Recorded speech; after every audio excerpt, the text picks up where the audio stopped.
This is Bye Bye Money, and welcome to part 3 of putting it all together intermediate level price action trading, spotting good setups for the elusive trap.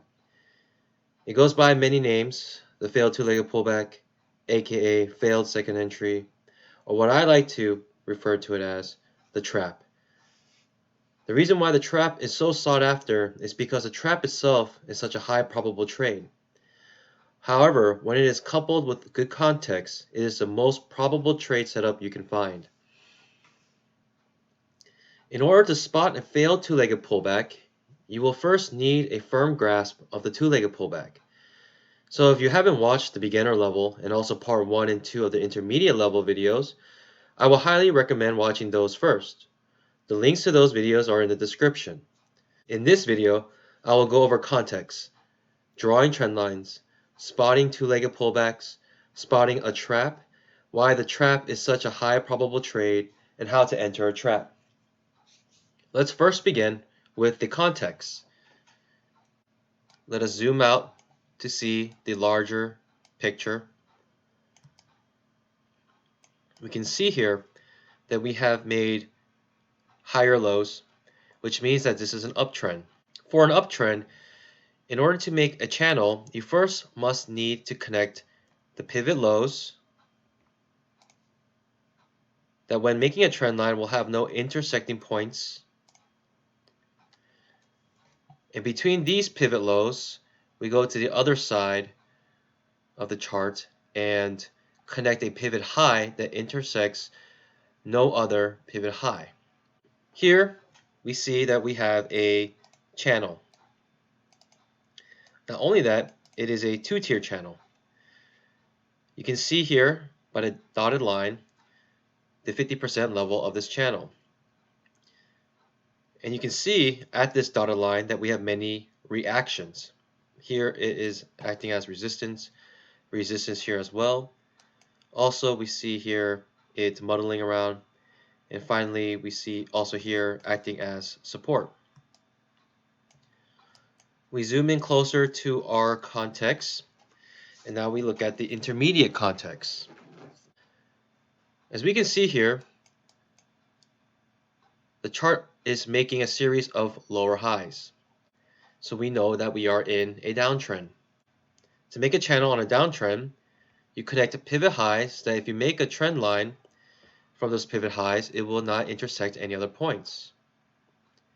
Here we will use this pivot and this pivot to make a trend line. Then we go to the other side and connect the pivot low that if you make a trend line from that pivot low, it will not intersect any other points between these two pivot highs. So we use this point. We can see here that this trend line will need to be updated because it was pierced here and then came right back down. So we will update this trend line or this channel, and we will use this pivot high now. Our pivot low is still good because there's no intersecting points between this pivot high, so it's still valid. Our pivot low is still good because between this pivot high and this pivot high, there are no intersecting points using this trend line. When we take a look at the intermediate context, we can see what the price action is telling us. We see that the price has come back down and tested the 50% level of the larger channel here, bounced off of it as support, came back to this trend line, pierced it, came back down, and finally broke down. And we see that it breaks down the bottom part of this descending channel. When the chart breaks the bottom part of a descending channel, we know that the market has overextended itself. We see that it breaks down, comes back up to retest the bottom of this trend line, or the bottom of this channel, and now it acts as resistance, bouncing off of it. Here we can create another channel. We'll connect this pivot high and this pivot high, and we'll find a pivot low between those two pivot highs that if you create a trend line from the pivot low, it will not intersect any other points between the two pivot highs. And we can use this point.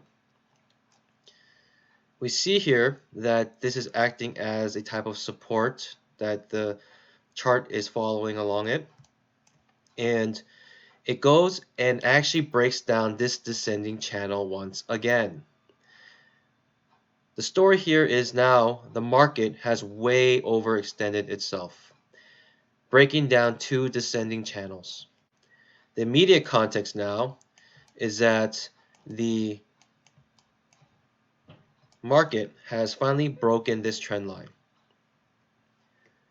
Not only that, it has broken above the 20 EMA.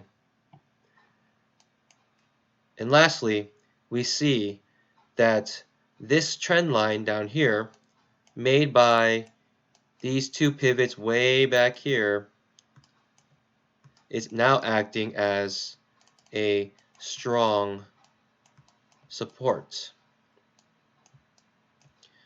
We see that the prices have impulsively bounced off of it, creating large bull candles. That is the immediate context. Here is a good place to find a failed two-legged pullback, also known as a failed second entry or a trap. In order to find a failed two-legged pullback, we first need to spot a two-legged pullback. The two-legged pullback, if you remember, is a pattern that looks like this. First pullback, first entry, second pullback. Typically, we want to enter into the second entry, which would be right here. The context of the two-legged pullback will look like this.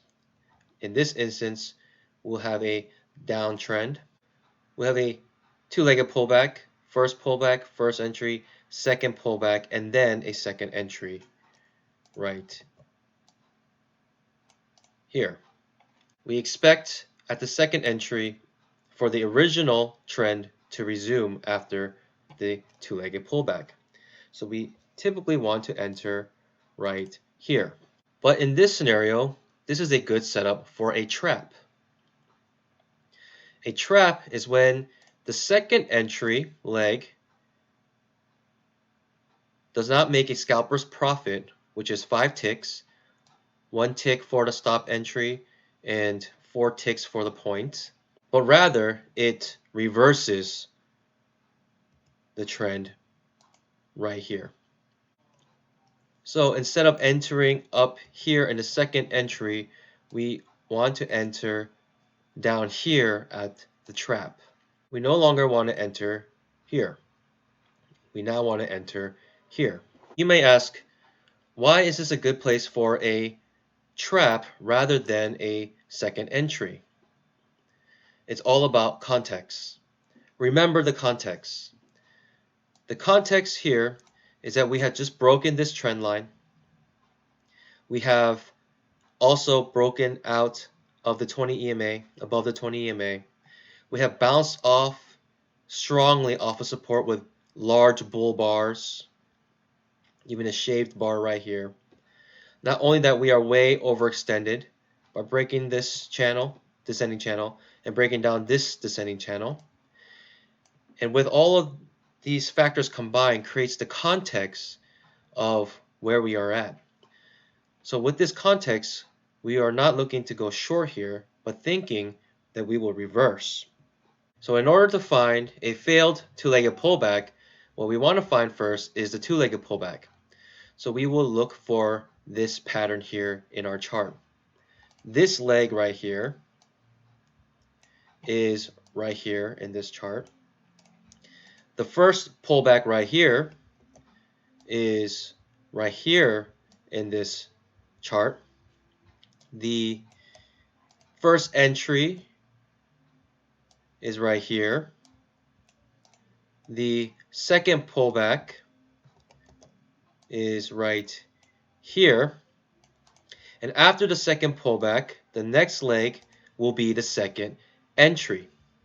And so the moment this candle breaks the prior candle's low, we will enter the second entry. And so here, we are waiting for this to trigger. As you can see in the script, we have a signal here with a red diamond. The dark red and the dark green numbers signify a two-legged pullback. Here on this signal, we'll let you know the upcoming leg will be a second entry. You can also see the tick count here. And so when this candle breaks the prior candle's low, you will see this signal disappear and the dark red zero will appear up here, showing that the second entry has commenced. Once the second entry has commenced, we will look for our trap. And once this candle breaks the prior candle's low, the second entry has commenced. We see here that the candle has broke a prior candle's low, and so now we have this red zero on the top showing a second entry. Alongside that, we see the upcoming leg has a magenta box around it showing that the next leg will be a trap. And so if we go back to our example here, this leg, the second entry leg, will be right here, and the second entry would be right here. This will be a second entry. Here we're not looking to enter into the second entry, but rather the trap. Why is a trap such a high probable trade? Well, if we zoom in here, the reason why is because there were many bears waiting here for a second entry. They see the strong downtrend and they see a two-legged pullback, and you have many bears waiting to enter short here. But they did not take the context in account, and therefore these bears will become fools and will become trapped. All of the bears who are in this little wick here that is gone below the prior candle's low are now trapped. They will have their stop orders one tick above this prior bar's high. So when the price reverses and goes up, it will not only trigger the bear's stop losses, but there will be bulls waiting here with stop entries. And so at one single point on this chart, you have both bears and bulls going long. You have bears covering their positions, and you have bulls entering their positions all in one spot. This creates an imbalance in the market, and it typically results in a spike up. And so, what we are waiting for now is to enter this trap. We're expecting the prices to reverse and go in this manner, and we want to enter right here. The way we enter this trade is that we put our stop order one tick above the prior bar's high, unless the current candle, when it's done, it doesn't break the prior candle's high. The current candle will become the signal bar, and then we will wait for the price to break above this signal bar's high. So here we will put our stop order one tick above the prior candle's high. We will enter it right here. Order submitted. When the price breaks this candle's high, we will enter our order. We will put our stop loss one tick below this bar, and once we make a point, we will move the stop loss to break even plus one tick to save our commissions. And so when the price comes to one tick above this bar, we will have entered our trap. So now we'll wait for the trap to trigger.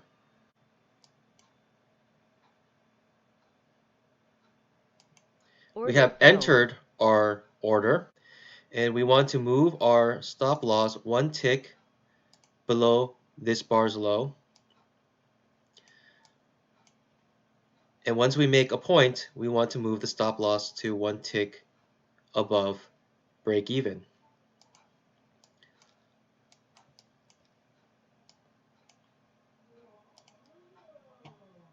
We have Target made our filled. point, and now we want to move our stop loss one tick above break even, which is right here. Target And we have a filled. runner, and our runner got hit.